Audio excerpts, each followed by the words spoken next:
On a planet far away, Gorr and his daughter Love are wandering through a barren desert. They are the last of their people and have nowhere else to go. Starvation is keeping them on the brink of death and Gorr prays to his god Rapu for help, but nothing happens. Love eventually dies in her father's arms and after Gorr buries her, he starts hearing a whispering voice calling for him. Gorr follows the voice until he finds an oasis filled with fresh water, but he also accidentally trips and cuts his hand on a sword. Then he sees a bunch of fruit and immediately begins eating desperately until he's scolded by his god Rapu, who is just hanging around. Gorr tells him that the land has been destroyed but his belief never wavered, so he expects the promised eternal reward. However, Rapu laughs at him, saying there was never a reward for the underdogs. He's currently celebrating killing the latest wielder of the Necrosword, a cursed blade capable of killing gods. Rapu doesn't care about all the followers who died for him, saying suffering for him is their purpose and that he can get more later. Furious, Gorr renounces his god, causing Rapu to begin strangling him. Suddenly the Necrosword raises into Gorr's hand and shows him the steps to acquire great power, insisting he must kill all the gods. Gorr lets the curse take over his body and kills Rapu, swearing he'll kill the rest of the gods too. On planet Indigar, Korg tells a group of aliens the story of Thor, the god of thunder. He was raised as a warrior since he was a baby and became a legendary hero, saving the world many times and having countless lovers through the years. His true love was a woman from Earth called Jane, who broke up with him years ago. Afterward Thor lost his whole family, his mighty hammer Mjolnir, and even his homeland Asgard. Depression hit him hard and he lost his god physique, but after gaining a new weapon called Stormbreaker, he joined a group of heroes known as the Guardians of the Galaxy and started to travel with them around the universe to go on wacky adventures together. He also went back into shape with lots of hard work but was still hiding a lot of pain inside his gorgeous body. Now he's given up on finding love and only comes along when he's needed in battle. Nearby, the Guardians are engaging in a vicious fight against bird-like invaders and not doing very well. Soon Thor finally arrives and the local king informs him things were peaceful around here until their gods were murdered. With Stormbreaker in hand, Thor jumps right into the battle, easily defeating enemies all over the battlefield by hitting them or shooting lightning at them. When two enemies attack him at the same time, Thor simply opens his legs to stop them before jumping to make them crash. After kicking a big vehicle, Thor breaks into the temple and goes up the tower to hit the enemy leader, finally putting an end to the invasion but also destroying the temple in the process.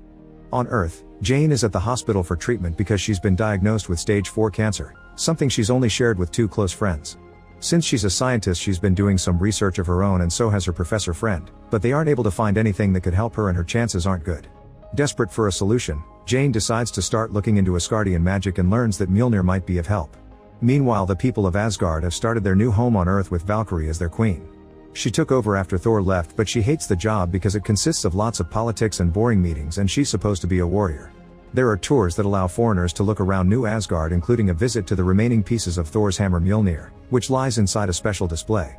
When Jane goes to see it, the sky suddenly turns dark and the pieces start to glow. Back to Thor, the king gives him 2 huge screaming goats as a reward for the help, and when the group leaves the goats cause total chaos inside their spaceship. Then the team checks the system for distress signals and is shocked to see a huge amount of them begging for help. It turns out Gorr has been killing gods on thousands of planets and has earned the nickname God Butcher. One of these distress calls comes from Lady Sif, an Asgardian warrior who used to be in Thor's team. Desperate to help her, Thor decides to leave the Guardians behind so he can go back to his people. After the Guardians leave with a ship, Thor uses Stormbreaker to teleport with Gorr and the goats to Sif's location. They end up on an icy land where they find the skeleton of a huge creature whom Thor calls the nicest god ever. Nearby Sif is wounded and missing an arm, but she's well enough to share that she followed Gorr here only to fall for his trap and barely got to escape. Gorr's objective is to kill every god in the universe and his next stop is New Asgard. On Earth, Gorr arrives at New Asgard and uses the Necrosword to control the shadows and summon a bunch of monsters. In just a few seconds, chaos takes over the city and flames begin to spread, so Valkyrie shows up in her Pegasus to start fighting the monsters off with her sword. Soon Thor appears as well and while Korg takes Sif to safety, Thor joins the fight. He and Valkyrie are taking down a bunch of monsters when suddenly a ball of lightning lands in the middle of the battlefield, moving at great speed to hit the monsters too. Thor realizes it's Mjolnir and calls for it, but after going through another monster, the hammer ignores Thor and goes to its new owner. This woman is wearing Thor's clothes and handling Mjolnir like a pro, making it split into pieces to attack multiple monsters at once before it regains its form. When the woman takes off her helmet, Thor is shocked to see it's Jane. A flashback shows how their relationship used to be. At first they got along nicely and shared lots of happy moments together, sharing what looked like a perfect relationship. One drunk night, Thor even asked Mjolnir to promise it'd always protect Jane, and the hammer glowed to agree. However, with time they became more distant because Thor was always busy with his missions and Jane had a lot of work to do as a famous scientist. Eventually Jane got tired of the walls they were putting between them and broke up with Thor by leaving him a note. Back in the present, Thor wants to talk, But Jane wants to concentrate on fighting the monsters. At that moment Thor sees Gore, who begins fighting Thor with a necrosword. After exchanging a few hits, Gore pins Thor against a car, and when Thor tries to defend himself, Gore just hits him against the car and makes a monster hold him down. Then Gore tries to take Stormbreaker, but Thor gets angry and activates his lightning powers, freeing himself from the monster before pushing Gore off. Thor throws lightning at him as Jane and Valkyrie appear to support him, so Gore sees the disadvantage and decides to disappear. However, the shadows are still around and they release a bunch of monsters inside children's rooms to kidnap them. Soon every Asgardian kid is inside a cage-like monster, and when Thor and Jane try to go after it, Gore teleports the cage away. Afterward, Valkyrie holds a meeting with all the Asgardians to decide how to proceed. Thor can't stop staring at Mjolnir and tries to call it again, but Stormbreaker comes to him instead. An argument ensues among the citizens, so Thor comes forward and tells them to calm down while he tries something. When he raises Stormbreaker, his powers fail and he makes a hole in the ceiling before destroying a monument outside. He returns to the room and a new argument starts, only to be suddenly interrupted by a floating head. This is Axel, one of the kidnapped kids that has magic eyes. This power allows him to bring an illusion of Thor into the cage so he can take a look around and discover where they are. When the illusion ends, Thor goes back and informs the others that the kids are in the Shadow Realm, where Gore will be the most powerful. Before they go there, they need to get reinforcements. The group decides they need to travel to Omnipotence City, where all of Earth's gods gather. Since Stormbreaker isn't working well, they'll use a ship pulled by the goats to sail through the axe's power. While Valkyrie gets a ship from an exhibition, Jane goes to the bathroom and reveals that when she lets go of the transformation, her body shows how sick she is. Her reflection makes her remember how her own mother died in the hospital too, and it makes her so angry that she uses Mjolnir to destroy the sink. Meanwhile, Axel tries to tell the other kids stories of Thor so they won't be afraid. Gore interrupts them to scare them by killing a small monster, and when Axel says Thor will save them, Gore reveals that's exactly what he wants. Sometime later, the team makes it to Omnipotence City and puts on some disguises to blend in with the crowd. There are lots of amazing gods around, but the one making a grand entrance is Zeus, whom Thor calls his inspiration. After doing some fancy tricks with his thunderbolt, Zeus proves to be a jerk because instead of discussing important matters, he wants to plan naughty parties and see which god got the most sacrifices from their people. It doesn't seem like they can trust him, so the team begins arguing over how to proceed, but Zeus hears them and calls Thor to the central stage.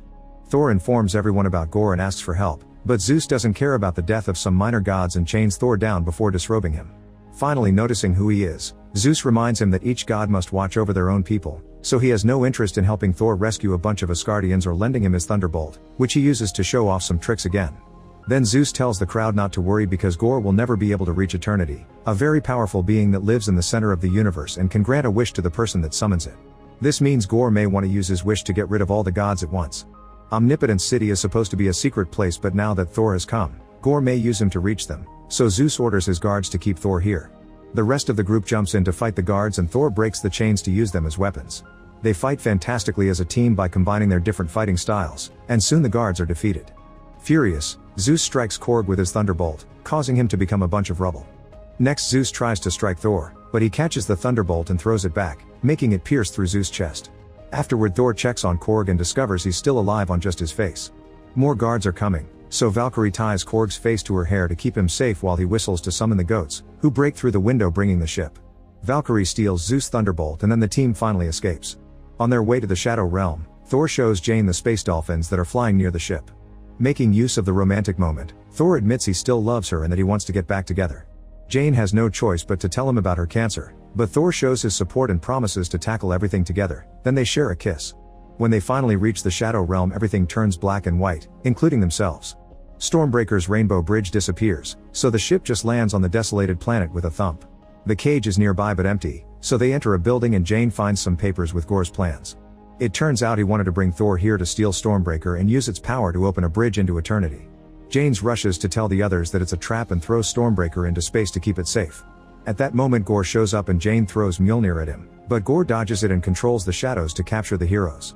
He asks Thor to call Stormbreaker, and when he refuses, he makes the shadows start hurting Jane and Valkyrie. Desperate to help them, Thor summons Stormbreaker, and all that sudden power shakes the entire planet and frees them from the shadows. Then Gore uses the necrosword to bring out a bunch of shadow monsters and another battle begins. While Jane and Valkyrie fight the beasts, Thor's Stormbreaker meets Gore's necrosword, and the goats have to take Korg's face away from the violence. After exchanging a few hits with Gore, Thor is distracted by a beast, so Valkyrie fights him with a thunderbolt. She manages to hit him a few times, but it doesn't do enough and Gore stabs her with her own weapon. When Thor tries to run to her, the shadows try to hold him down, but he quickly frees himself and shoots some lightning at Gore, who who shields himself with a necrosword. Jane reaches Valkyrie to rescue her and brings her to Thor, who uses Stormbreaker to open the bridge. However, Gore and his shadows use that moment to grab onto the axe and steal it from Thor while he and the others are teleported away. The team lands on Earth and Jane drops Mjolnir, revealing her body is incredibly weak right now. Thor takes his friends to the hospital and the doctor shares bad news. Using Mjolnir has been killing Jane faster.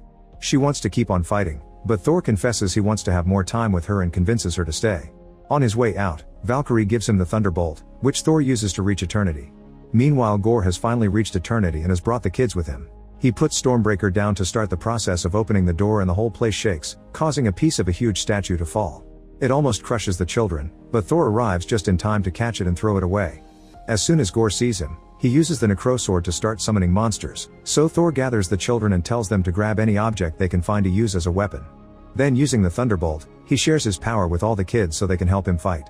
A fierce battle begins as the kids clash against the monsters, fighting with all their might to prove they are worthy Asgardians. As monsters fall all over the place and the children keep them busy, Thor goes after Gore, keeping up with him until Gore takes the Thunderbolt to throw it away.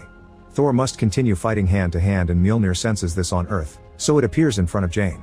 Soon Gore overpowers Thor and almost stabs him, so Thor has to stop Necrosword with his hands. At that moment Jane arrives on Valkyrie's Pegasus and throws Mjolnir at Gore to get him off her boyfriend. Thor uses the chance to retrieve the Thunderbolt, and now he and Jane can fight Gore together.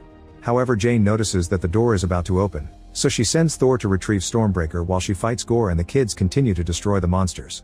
The shadows are holding onto Stormbreaker pretty tightly, so Thor has to start hitting them with the Thunderbolt. At first Gore seems to be overpowering Jane, but she makes a jump to attack with Mjolnir and creates some cracks in the Necrosword. At that moment Thor finally frees Stormbreaker and throws it at Axel so that all the kids can return home. Afterward Thor uses the Thunderbolt as two daggers, trapping the Necrosword between them so Jane can throw Mjolnir at it, finally breaking it.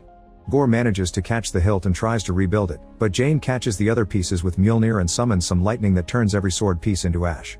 While Jane falls to her knees, Gore sees that the gate to eternity has been opened and crosses it, teleporting all three of them. Before Gore can make his wish, Thor looks at a dying Jane and tells Gore he isn't looking for revenge or death, he's looking for love.